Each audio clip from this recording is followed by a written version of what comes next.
ariko mbere na mbere mu kubaka umuryango ku buryo bubiri,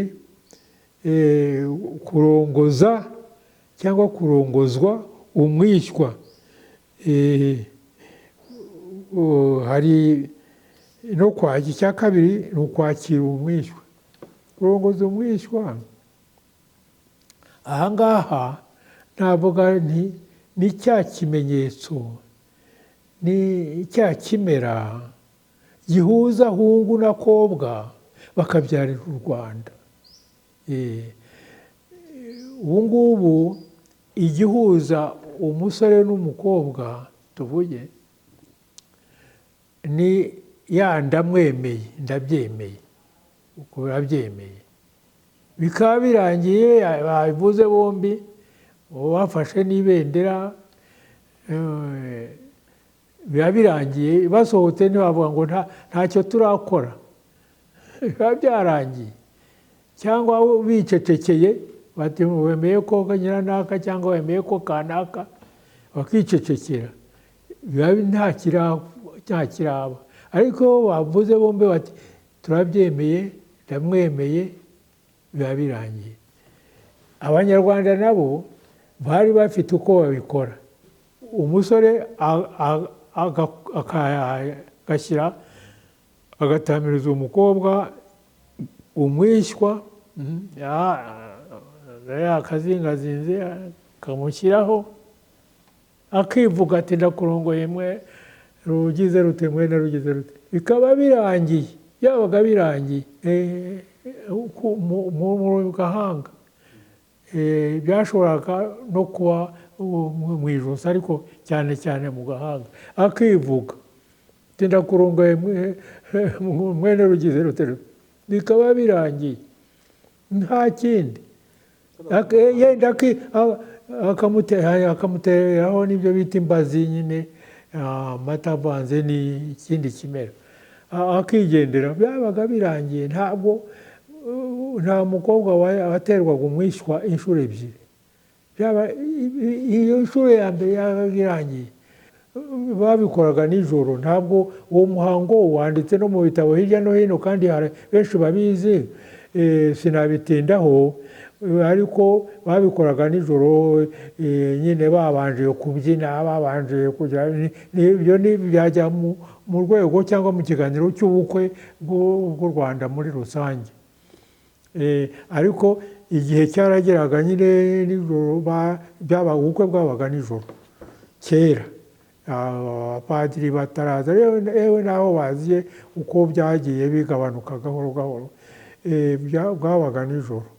Noneho banyoye, bavuze amagambo, babyinnye, bagize bate, bagasezera. Noneho hagasigara abo bakobwa bakikije umugeni, n'umusore n'abamuherekeje n'ibindi, akivuga. Bikaba birangiye, byabaga birangiye. Hanyuma nkiri aho ngaho ni uko iyo ndamwemeye y'ubu ngubu ikomoka ku baromani. Kiliziya Gatolika ibikoresha, amaleta hirya no hino barabikoresha, ariko mu by'ukuri ndabivuga nk'umunyamateka, historian, bikomoka ku baromani. Niko babyenzaga, kwemera, kugira gutya. Bikaba bifitanye isano n'imyumvire yabo ya filozofi y'ibiki, kwemera, kugira gute, kwemera, kwakira, kwemera ikintu. Noneho mu rwego rwo kubaka umuryango hari ibyo bita kwakira umwishywa.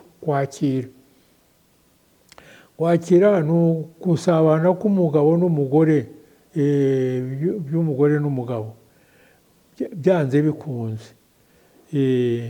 Ibyo Musenyeri Bigirumwami yigeze kubituganiraho, avuga ati iyo mihango imwe n'imwe yafashaga mu kubaka ingo, kuko byari ngombwa ko basabana umugabo n'umugore, niba n'umugore yaragiye akajya akahukana, noneho umwana yamera nk'amenyo cyangwa iki, akagomba kujya iw'umugabo, kuko yagombaga kwakira, uko babyita, kwakira amenyo. Umwana yameze amenyo ya mbere yo hasi, n'ibindi n'ibindi. Ati noneho uhereye kuri uwo muhango ngombwa, bigatuma bashobora kongera kuvugana nibura. Nibyo bakwita mu Gifaransa za mekanisme. U Rwanda rwari rufite nyine ibyo bya mekanisme, uburyo bwo kugorora, bwo kugarura ibintu mu buryo, mu nzira nziza.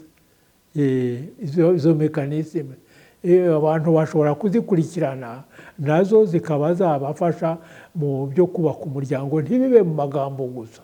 Hari n'iyo mihango ifasha kubaka umuryango ugakomera. Nicyo gituma ibyo kwakira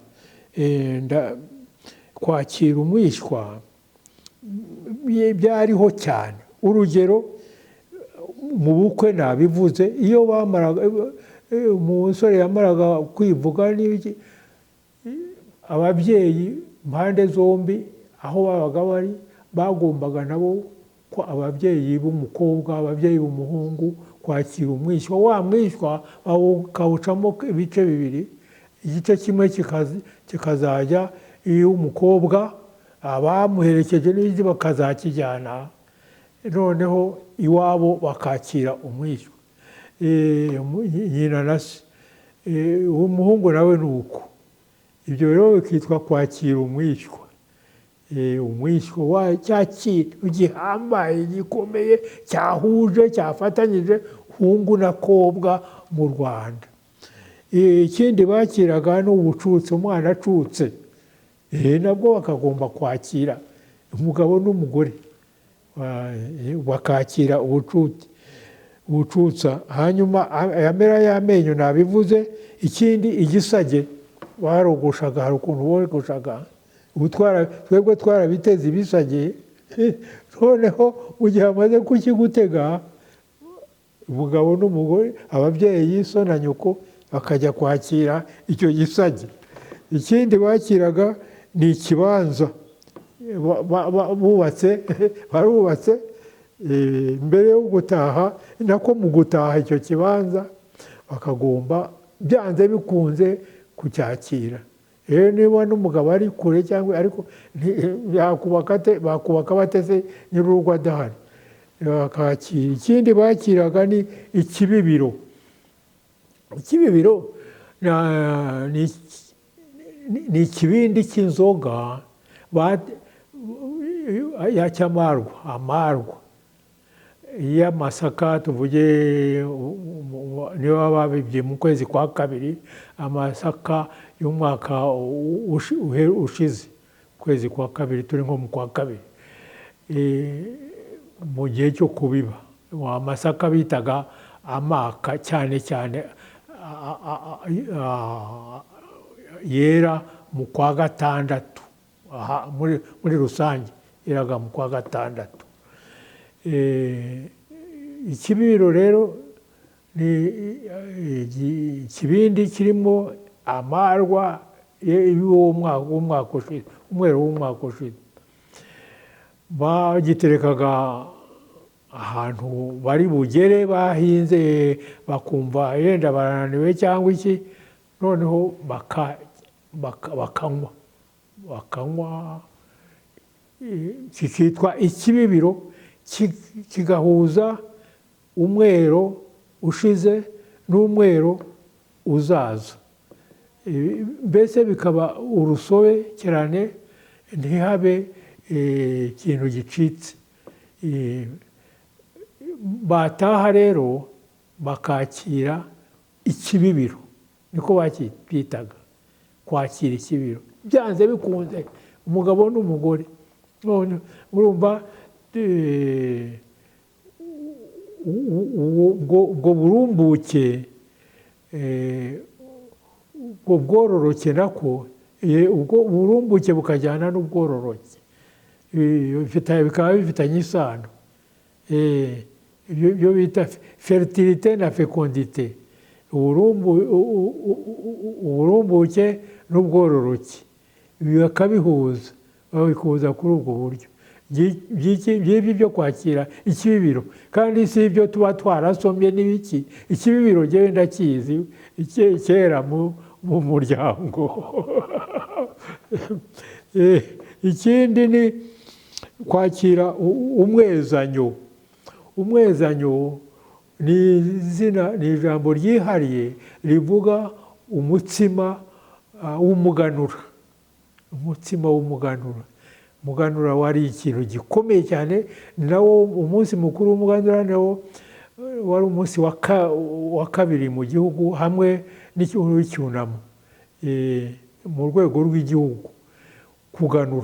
Kuganuza byaberaga ibwami, nuko bikagira umuhango wihariye byo bita inzira y'umuganura. Sinabitindaho, nabyo umuntu yabitangaho ikiganiro cyihariye ukwacyo. Ariko no muri rubanda rero, ibyo by'umuganura muri rubanda, ibyo turabizi, turi abana twabyirutse bakikora umuhango wo kuganuza ababyeyi. Nabyo uwo muhango wo kuganura ugahuza ababyeyi, abana n'ababyeyi, ababubatse, kuko batashoboraga kuganura bataganuza ababyeyi. Guha ababyeyi ku musaruro w'ibyo bejeje, byo bagezeho. Ababyeyi nabo bakaba ari bo babanza, abaganuraga atabanje kuganura. Kimwe n'ikibi guhinga, kubiba batabanje, ababyeyi batarabiba y'ibyo. Ikindi byo kwakira umunyafu. Umunyafu, iyo umusore yajyaga guhakwa ku mutware, cyangwa si ku mutware gusa, hariho abantu muri iki gihugu babaga batunze inka nyinshi atari abatware. Noneho wagiye kubahakwaho agataha agabanye inka, akayimurikira ababyeyi, ababyeyi nabo bakishima bagasabana, nyina na se, bikitwa kwakira umunyafu. Byabaga ari ngombwa. Ikindi rero ndangirizaho, byanze bikunze, umwana niba bamubandishije, umuhungu, umukobwa, iki, pfa kuba atari uruhinja, ntibabandishaga uruhinja, ariko mu myaka 7, mbese umwana amaze guca akenge, baramubandishaga ukazamura ruguru. Iyo yamaraga kubandwa, ababyeyi be byanze bikunze bagombaga kwakira umwishywa mu kubandwa. Kwakira umwishywa. Iby'umwishywa rero mu kubaka umuryango. Hari no kwakira umwishywa rero, uretse kwakira umwishywa nako hari umuhango werekeye ku rupfu. Umuryango, ibizima, urupfu. Uwapfaga bamupfumbatishaga umwishywa, kuko woroshye, utwaye tworoshye cyane, dutohereye tworoshye, tunyerera, tujya kunyerera, uranavuguta. Yewe ushobora gukora ibintu byinshi. Abanyarwanda bagiye bahuga. Urugero